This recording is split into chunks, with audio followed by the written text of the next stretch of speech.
Thanks everyone for being here this evening. My name's Tamsin Mills and I'm a director with Pinna Sustainability and I'll be facilitating this evening's webinar. Just having a few other people jump in, which is great. Nice to see you all this evening. Next slide, please, Victoria.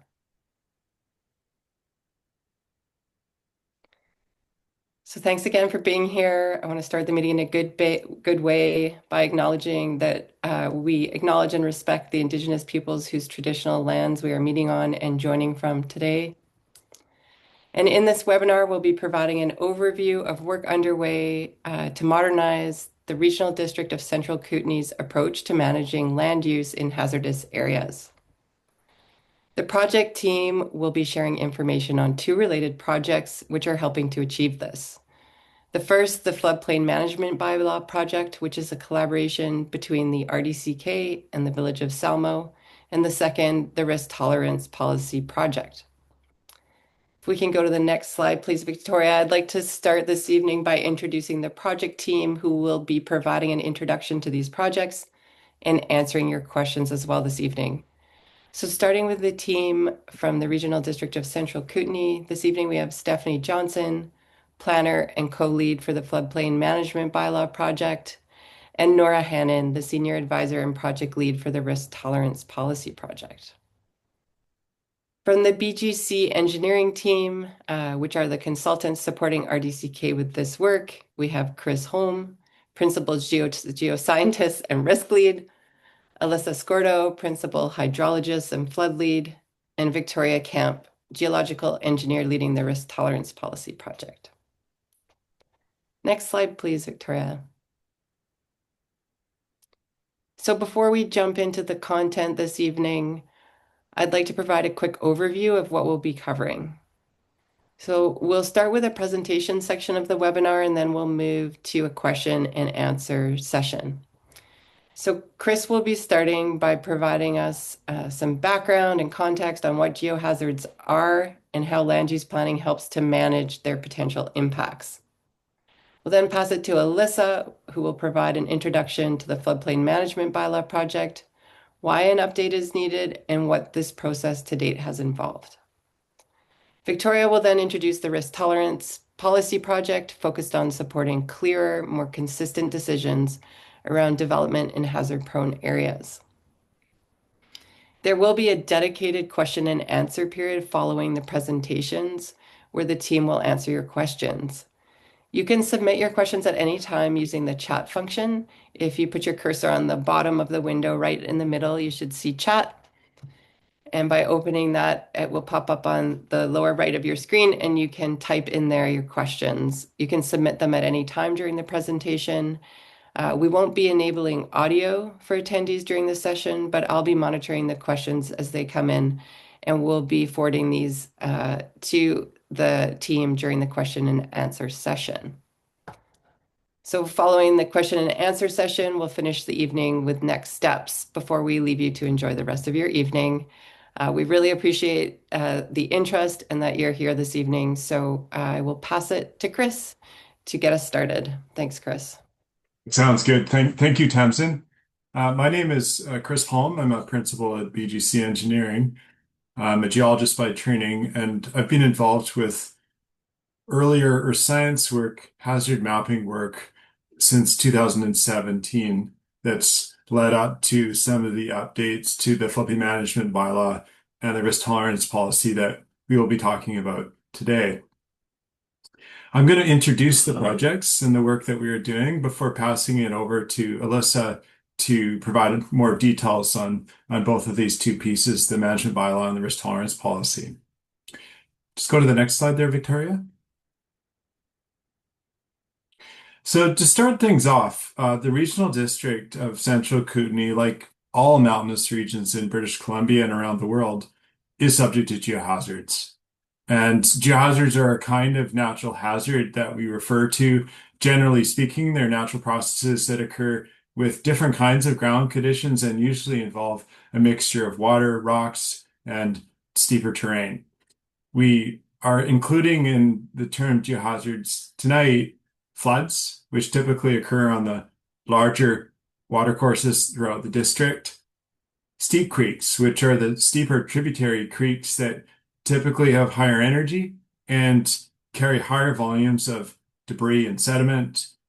We usually break these into debris floods, which are water laden with debris, and debris flows, which are typically more destructive and resemble a consistency a little bit closer to wet concrete. And landslides. And landslides, there's lots of kinds of landslides, rockfall and earth landslides and other kinds of landslides. We're not talking about those so much today. Next slide. In the context of this region, we've been undertaking work to map different kinds of floods and steep creeks across the district for over a decade now. This work follows damaging hazard events throughout the district, notably the 2012 Johnson's Landing landslide, and then many on this call may recall if you've lived in the region for a long time, the damaging floods in 2018, for example, or in 2020. Some of the mapping actually that is involved in this project supported some of the response work during those more recent emergencies. In the context of that, and founded on hazard information, land use planning and regulation helps manage risk to people and assets in these hazard-prone areas. And that's the topic of today. So take a look at the next slide there, Victoria. So when we think about decisions and we think about the decision-making process, we're thinking about the maps and we're thinking about the bylaws, and we're also asking an important question, which is all areas have risk. Most of life has risk.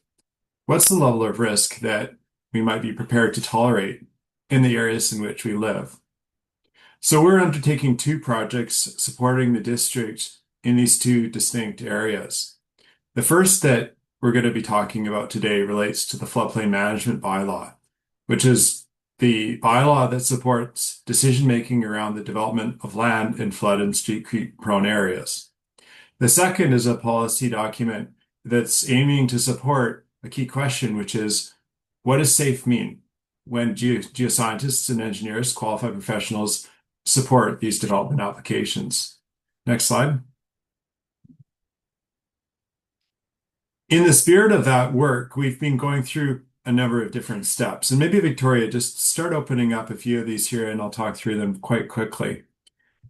We took a look at different areas of practice. There's many different approaches to floodplain management bylaws across the province and elsewhere around the world.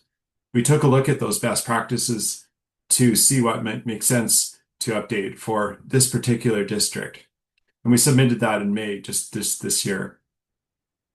We've also engaged with a number of parties that will be involved with floodplain management bylaws in a variety of levels, from those that are going to be involved from a governance perspective to staff that are going to be tasked with enacting these bylaws, provincial ministries, qualified professionals as well that will be directly involved in the process, and today with our engagement with yourselves, the public. Next slide. Oh, there we go. We also compiled the data that's associated with regulatory mapping. And by data, I mean maps, the flood maps and the alluvial fans that support the policy work. And lastly, the team has been updating the bylaw and drafting policy language itself. This work is intended to modernize the bylaws to reflect the latest information and findings, and we'll be talking about that in a little further detail later in this presentation. We're going to be submitting the final report really soon, this May, and after that, the district will be transitioning to implementation. It's important to note that none of what we will be talking about today has yet been approved by council. This is all still in the discussion stage.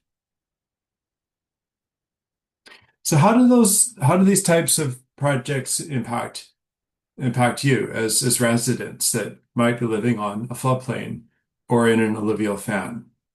If you're located on a floodplain, the floodplain management bylaw provides building requirements, minimum elevations, and setbacks. A site-specific floodplain exemption is required to deviate from the bylaw. anywhere in the floodplain. In some cases, a qualified professional might be retained to conduct necessary work. Required actions include completing a site assessment to assess a site as quote unquote safe for the use intended. The qualified professional report is submitted with the application, and as long as it meets the professional practice requirements and RDCK's requirements, following review by RDCK's staff, the development proposal may be approved, and that requires RDCK board approval prior to proceeding. I'm going to pass it to Alyssa now to get into a little bit more detail about the floodplain management bylaw. Alyssa? Great. Yes. Thanks, Chris. Thanks for that context. And with that, I'd like to provide a bit of an update of the work that we're doing to provide direction for the floodplain management bylaw for RDCK and Salmo. In the next few slides, I'll cover what the current bylaws do, why they're being updated, and what could potentially change with the update. I'd like to leave with one takeaway message, in that it's the floodplain management bylaw is really a key regulatory tool used by the regional district and the village of Salmo to manage flood and steep creek hazards, which Chris had given us a general overview in terms of those hazards in the district. The bylaw in particular applies to all electoral areas across the district, including areas that don't have zoning. So for many properties in the region, the bylaw is a regulatory tool applied to manage development in hazard areas. Next slide. At a very high level, the floodplain management bylaw provides the foundation for how flood and steep creek hazards are considered in official community plans and broader land use policy. More specifically, they guide day-to-day development decisions, as Chris had mentioned, for example, when a qualified professional assessment is required, where buildings can and cannot be located, and what minimum elevations or floodplain setbacks might be needed to be established. This approach really aligns with the province's recent BC flood strategy, which emphasizes using land use planning as a key tool for managing risks associated with flood hazards. By integrating flood hazard information directly into planning and development decisions, these bylaws can help reduce risk by keeping people and development out of areas that are most hazardous. Overall, they are important tools for supporting long-term community resiliency. Next slide. The project is focused on updating floodplain management bylaws for both RDCK and the village of Salmo to reflect new hazard mapping that has been completed since 2019 and current best practices in terms of flood and steep creek risk management. As Chris had mentioned, one of the first steps that was undertaken in this work was to understand what other jurisdictions are doing to manage flood risk. RDCK's current bylaw was last updated in 2019, and Salmo's dates back to 1994. So there's been significant evolution in both the technical information that's available through all of the hazard mapping that has been undertaken across the district and how flood risk is managed across BC. On this map, you can see RDCK's 11 electoral areas along with member municipalities. The bylaw, as mentioned, applies to those rural electoral areas, while Salmo's applies within the village. Through this project, we're developing draft bylaw language that aligns across both jurisdictions where appropriate, while still reflecting their different planning context. Next slide. In general, RDCK and Salmo's current bylaws closely align in their approach to regulating development for flood-prone areas. Both of the bylaws manage flood and steep creek hazards through sort of three main tools. One, as we've mentioned, is hazard maps that delineate where the hazards are. Flood construction levels that set minimum elevations for new buildings and developments, and floodplain setbacks that establish how far back from a watercourse development needs to be to ensure that the development avoids areas prone to geohazards. Next slide here. So what's actually changing with this bylaw? And by say actually changing is potentially changing as we work through the later stages of the project. We've grouped the updates in sort of to three main areas we'll walk through in the next few slides. First is related to hazard terminology, essentially the words that and definitions that are used to describe different types of hazards. Second is regulatory mapping, which includes maps and schedules that show where the bylaw applies and associated flood construction levels and setback requirements. The third is the policy language, the rules themselves, including how they're applied, as well as things like exemptions and site-specific considerations. The image shown here is from RDCK's public web map, which is the main tool that property owners can use to understand where hazards may apply to their property. And as part of the work that we're doing, we're providing regulatory mapping that could be used to update RDCK's public web map. Slide. Through in engagement that we've been undertaking for both of these projects, we heard that some of the terminology in RDCK's current bylaw could be clarified. So one example is the use of the term non-standard flood and erosion areas, or NSFEAs, which groups together a wide range of different hazards without clearly distinguishing what type of risk is actually presented. So one of the proposed updates is to replace terms like NSFEA and alluvial fan with clear hazard-specific terminology. For example, floodplains to refer to riverine and lakeshore flooding, steep creek hazard areas for debris flow and debris flood areas, and bank erosion and revulsion hazard areas where channels may shift over time. While this may seem like a small change, it can make meaningful difference in how the bylaw is interpreted and applied. And we're hoping that clearer terminology helps property owners, applicants, and qualified professionals make better understanding of the hazards that are present and what that means to development. As mentioned, the second area of change is related to regulatory mapping, specifically updating flood construction levels and setbacks to reflect the most recent hazard studies. Since 2019, RDCK has coordinated on a large-scale project to complete flood and steep creek mapping across the district. This includes detailed studies for multiple floodplains and alluvial fans. As well, there's been additional work that's been completed by member municipalities. All of the updated information will be incorporated into bylaw schedules and the public web map, which I showed on the previous slide.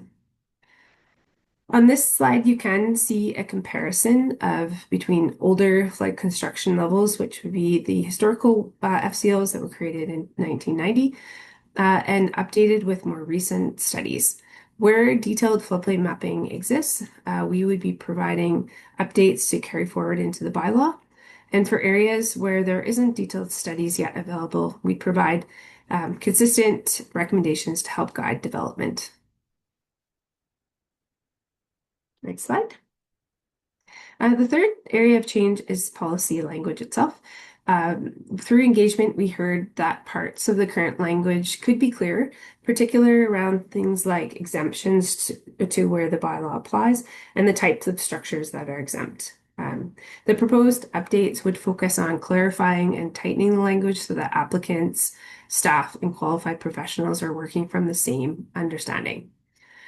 So just in general, in terms of next steps for this project, RDCK and Salmo will work to evaluate the recommended language from BGC and PINA, and bridge this project into implementation with additional consideration from staff.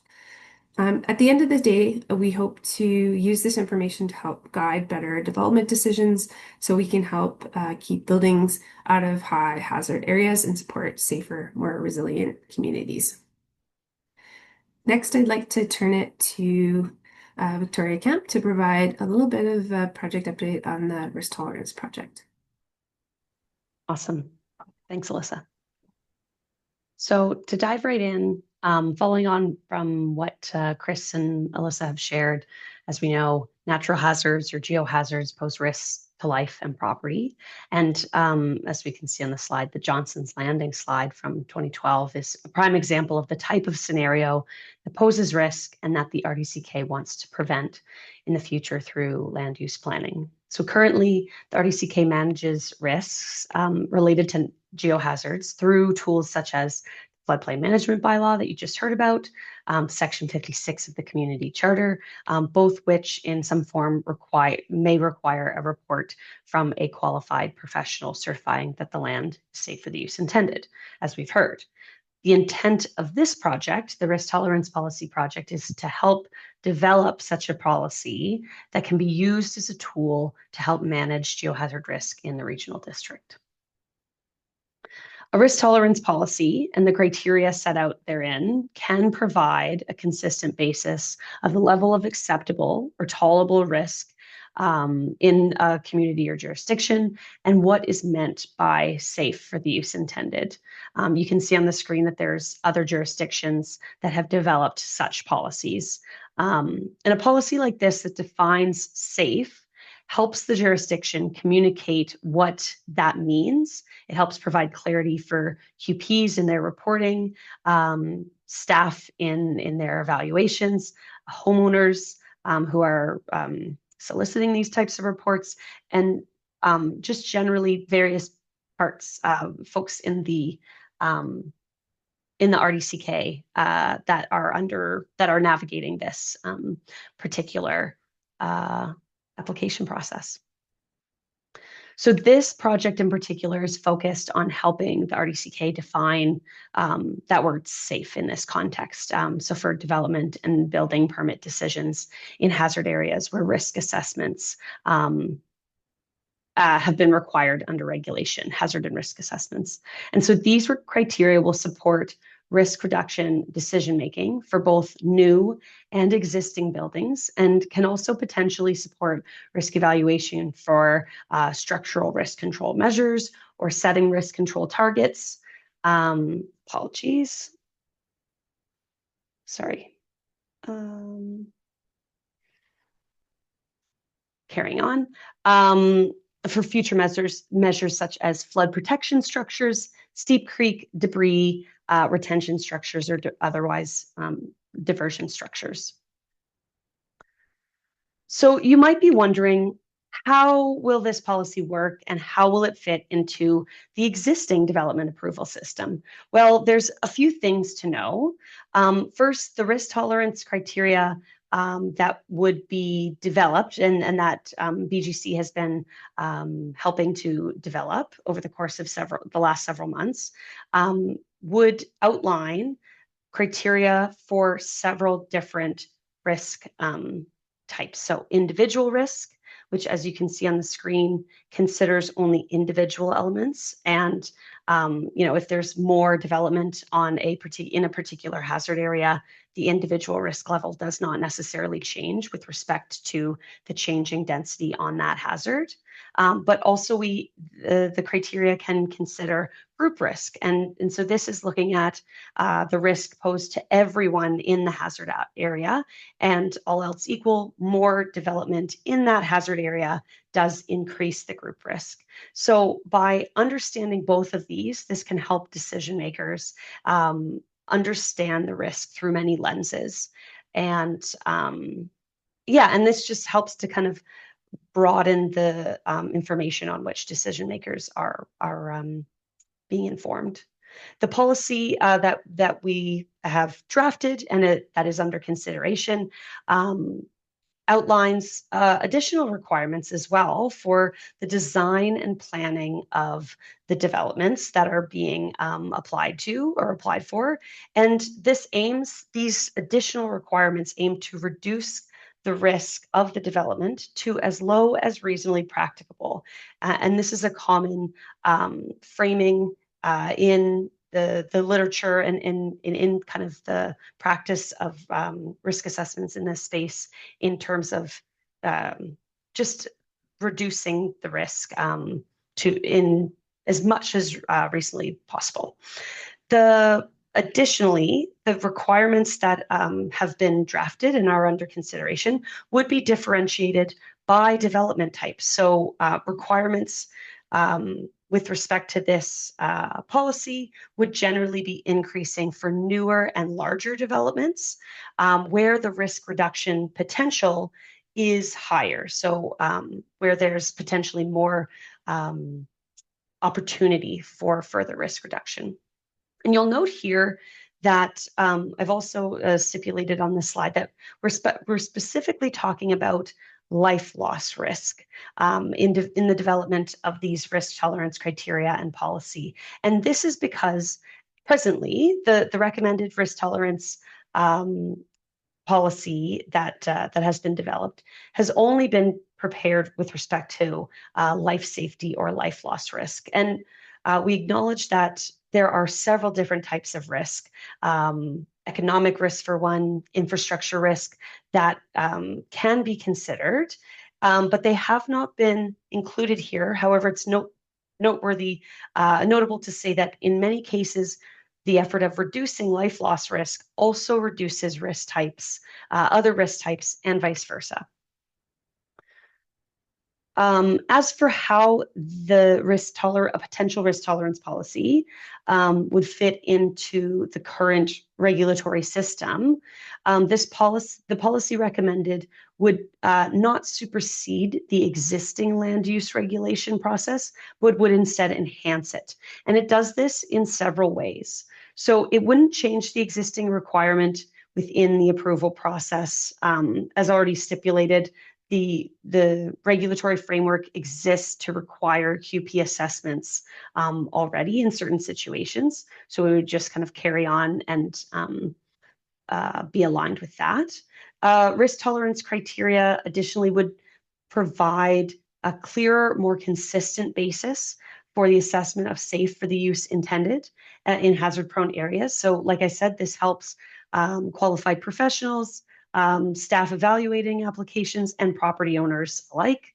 Additionally, adopting risk tolerance or risk-informed land use decision-making is in line with best practice, particularly where there is potential for life loss.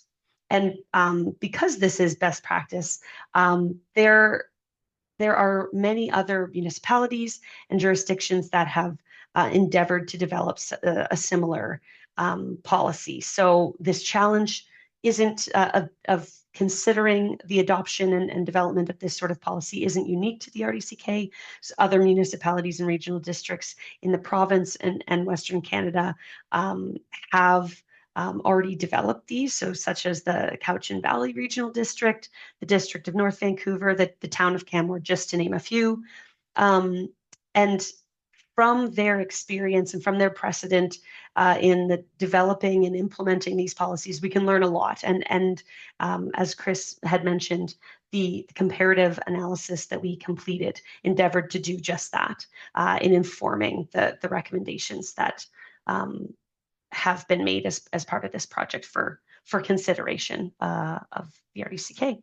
So that's essentially the summary of the risk tolerance policy as we've currently kind of progressed the work, and to kind of summarize both projects to in terms of what they're endeavoring to do for the RDCK. As we noted, the RDCK is exposed to geohazards, and these hazards present risks.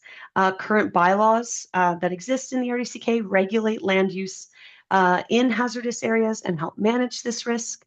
The current regulatory framework can be improved, and these improvements would make it more complete, transparent, and effective. So these projects are aiming to improve these regulations, add to these regulations to support more clearer and consistent risk management for development, and just to be a little bit more specific on what the improvements are. To reiterate, these projects together aim to improve and enhance land use decision-making in hazardous areas through updated mapping of geohazards in the region, particularly related to the floodplain Management Bylaw update, providing modernized policies aligned with the current best practices, clarifying expectations for land use applications, plannings, and building permits related to new and existing properties, defining a set of criteria for qualified professionals to use to guide their work in assessing if the land is safe for the proposed work or safe for the use intended. And these will integrate and consider current and future conditions to enhance community resiliency. So with that, I'll hand it back to Tamsin to lead us through the Q&A. Great. Thank you so much to the team for that overview. We're now going to take some time to answer your questions. So thanks to those that put some in the chat so far. I'm going to bring a few forward. So we're looking at if a resident believes that the mapping is inaccurate, how can they be assured that the mapping is correct on their property? Sure, I can try that. Take a first pass at that one. Thank you for the question. I think that's a really good question and something that we hear often. I think the work that we've been doing is been trying to compile all of the maps that are available best using the best available data in terms of technical studies. And so we have that information compiled at a regional scale, but just that mapping is intended to show where hazards are likely to be present. And as because of that, it might not capture every small stream in particular. And so we do include within the bylaw and in the way the bylaw is currently written, it does include considerations for unmapped streams. So that would be small watercourses that may not show up on regional scale maps. And so that language would be included in the bylaw to provide some direction in terms of flood construction levels and floodplain setbacks. In addition, like if required, site-specific situations that require a QP report would be able to properly delineate where those maps or where those water features are, and help to make sure that the mapping is correct as part of on the ground applications. So really our intent here is to combine the best available data that we have at a regional scale and provide directions on what information can be provided for areas that have incomplete mapping.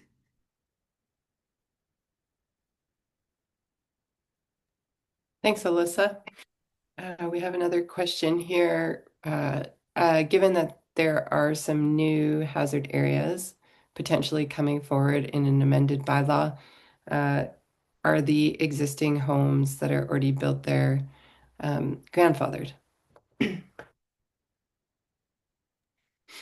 Maybe I'll pass that to Stephanie, and Stephanie also ask you about heritage structures that physically can't meet new elevation or setback requirements. Yeah.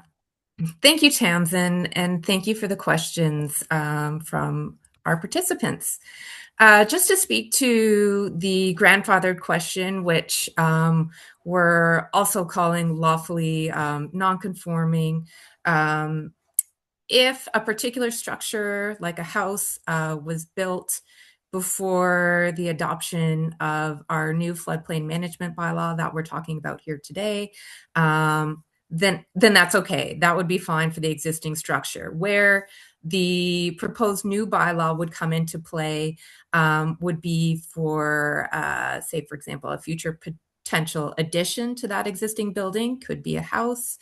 And then that proposed addition would need to meet the new bylaw of the day, unless, depending on the size of that addition, fell under proposed exemption under that floodplain management bylaw. And the same would really go for heritage buildings as well. And just to speak about both of those questions, I'm talking in generalities overall, but if someone on the call or attending the webinar here today had a specific question related to their property, an existing development, the RDCK planning team would be happy to connect about that one-on-one after the webinar and to schedule a time that works just to talk about your property. Thanks. Thanks, Stephanie. There is another question in that one. I'm going to paraphrase it. If a homeowner puts in a proper foundation and meets setback and flood construction level requirements in the bylaw, does that trigger compliance with the bylaw? I think I could answer that if that's, I can jump in and just say that if the bylaw has pretty clear requirements for setbacks and elevations, and then some specific requirements in steep creek areas that would mean needing an assessment by a qualified professional. But if setbacks and elevations are met, that would be compliance with the bylaw.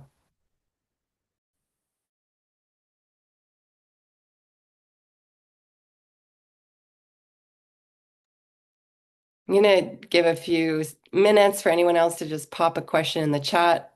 We welcome questions through the chat. In the meantime, I'm going to ask, how would a resident check if their property is within an area regulated by the floodplain management bylaw? Maybe I'll pass that to Alyssa. Yeah, one of the pieces that we mentioned, and maybe we could put that link in the chat as well, is the RDCK's public webpage that has access to all of the hazard information that has been compiled across the district. And so as part of the work that we're doing is updating that mapping and providing that to RDCK to provide to include on the public webpage. So that'd be one place to search. You can also look up particular addresses, and that would be a good starting point. And as Stephanie mentioned, if there's specific questions, that could be directed to RDCK. Thanks, Alyssa. There's another question here. It's a bit tricky to paraphrase, but maybe I'll ask if how do residents go about performing protective or developing protective works on their property?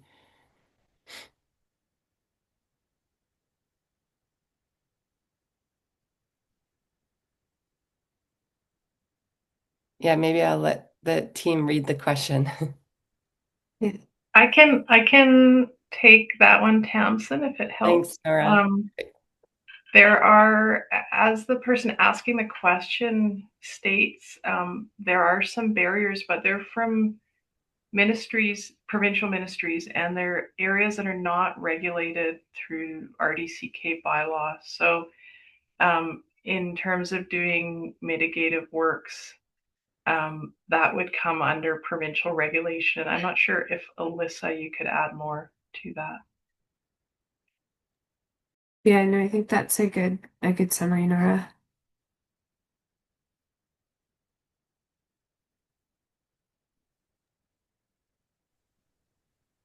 Okay, we'll see if there are any other questions that come up. Maybe I'll ask this question in the meantime. Why does the RDCK need a geohazard risk tolerance policy, or what benefits does that policy provide? Perhaps I can help with that question. Thanks.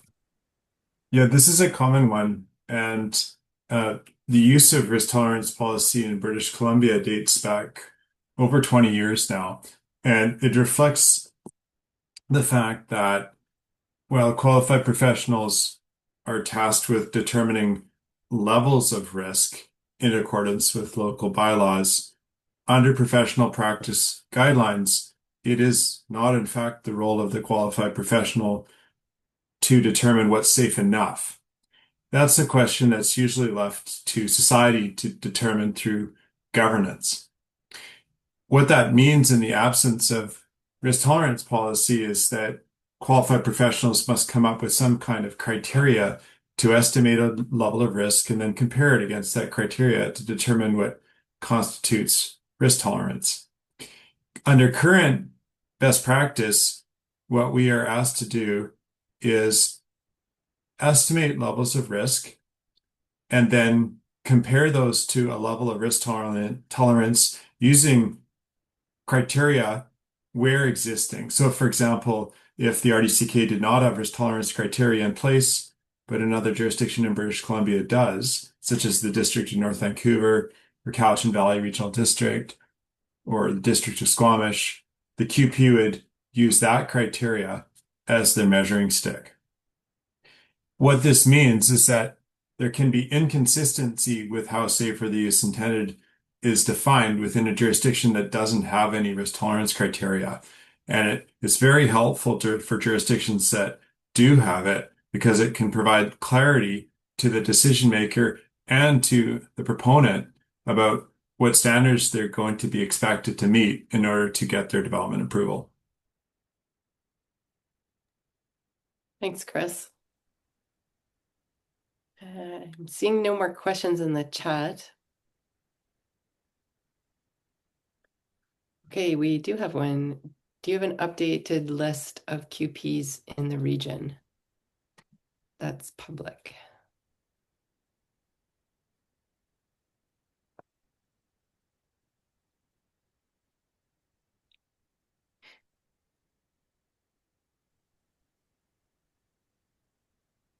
Yeah, I'm happy to answer that one. Thanks, Tamsin. The regional district doesn't endorse any one particular qualified professional. So when our planning or building team gets this type of question at the counter, we suggest that people check out the relevant association for engineers qualified in the field that would be able to do the work. And we often recommend searching on the association's website that you can look up the engineer by region as well, just for closeness to a particular property here in the Central Kootenays. I hope that helps. Thanks, Stephanie. And I recognize in the chat that this resident had difficulty finding someone. So recognizing that's a challenge. Thank you to whomever posted the EGBC website in the chat. That's great, thanks. So that will take you to the opportunity to search for an engineer in the region. Maybe just as a quick comment on that, that is a common challenge across the province, and QPs can be scarce in certain regions. When QPs contemplate taking on work, they're always looking for whether they can satisfy the appropriate standard of care according to their professional practice body. And that relates to the budget that they might have available to them. And it also relates to the amount of existing information that might support such work. Part of the project here relates to making sure that the existing information that's displayed on maps is accessible. And while that isn't a perfect solution, it can help find QPs because it means that QPs can be equipped with the best available information for particular areas. Thanks, Chris. Okay, I'm gonna make an awkward pause here while we wait for any other questions, and then we'll move to wrap up.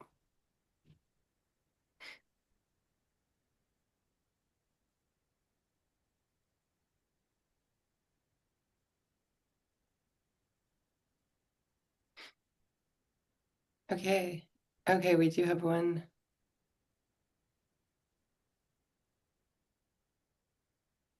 Okay, we understand there are 5 or 6 First Nations. Are we to consult and involve all? There has been some engagement with First Nations by the project team for this project, with all First Nations that share traditional territory overlapping with the RDCK. Does anyone on the project team want to add to that?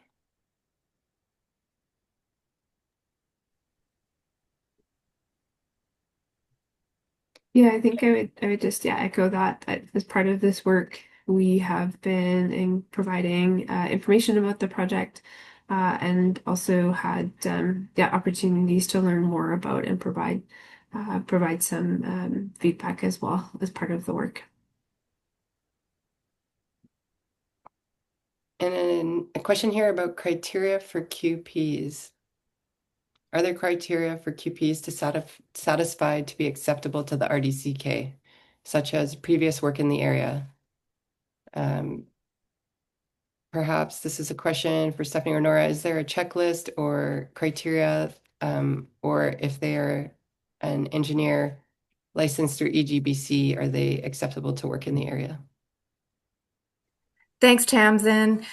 Just to dovetail off of your comment, if they are licensed and have good standing with the Engineering Association and qualified under that to do the work,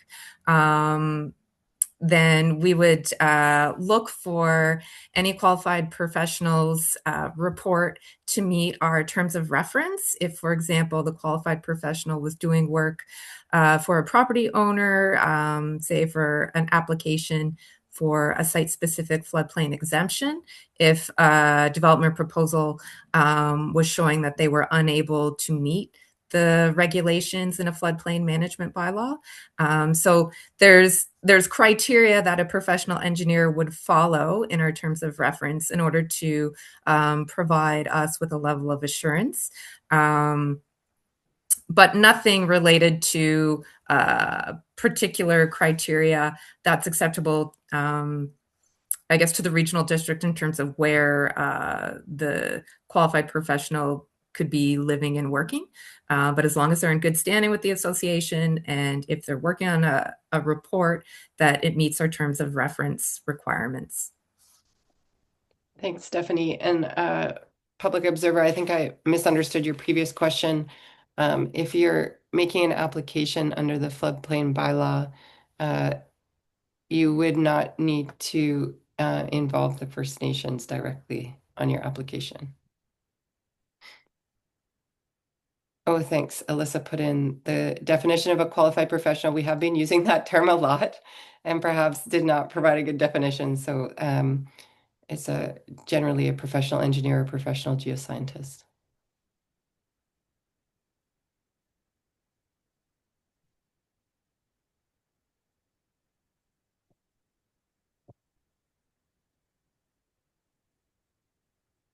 Okay, let's move to the next slide, please.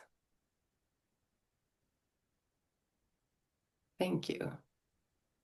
So we all want to say thank you very much for taking the time out of your evening to join us for the webinar this evening. And as a reminder, and we can paste them back in here in the chat in case you joined after they were pasted in, there are Engage RDCK pages on both projects where you can find frequently asked questions with answers.